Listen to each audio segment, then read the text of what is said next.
Welcome back to Vaishnavi's home diary. Shri Swami Samarth. आई short ब्रेकसाठी काहीतरी बनवू ना. ठीक आहे, बनवते.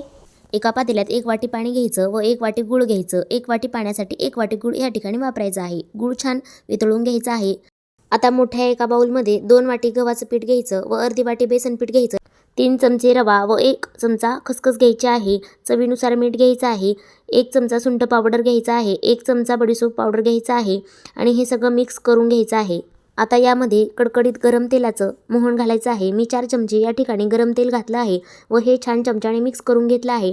थोडंसं थंड झालं की हे छान असं हाताने मिक्स करून घ्यायचं आहे व गुळाचं पाणी एकदा गाळून घ्यायचं आहे, जेणेकरून कचरा असेल तर तो गाळणीने गाळला जाईल आणि लागेल तसं पाणी वापरायचं आहे. या ठिकाणी मला सर्व पाणी लागलेलं आहे. मी छान असा डो या ठिकाणी तयार केला आहे. आता आपण याची एक पोळी लाटून घेऊया.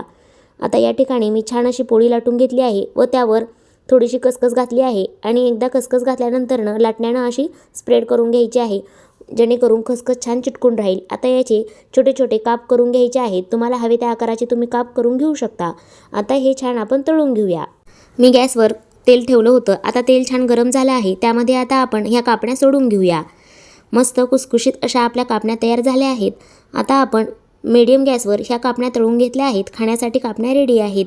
खुसखुशीत एकदम छान अशा कापण्या या ठिकाणी तयार आहेत. तुम्हाला जर ही रेसिपी आवडली असेल तर आपल्या चॅनलला लाईक शेअर सबस्क्राईब करा. चलो बाय, परत भेटू.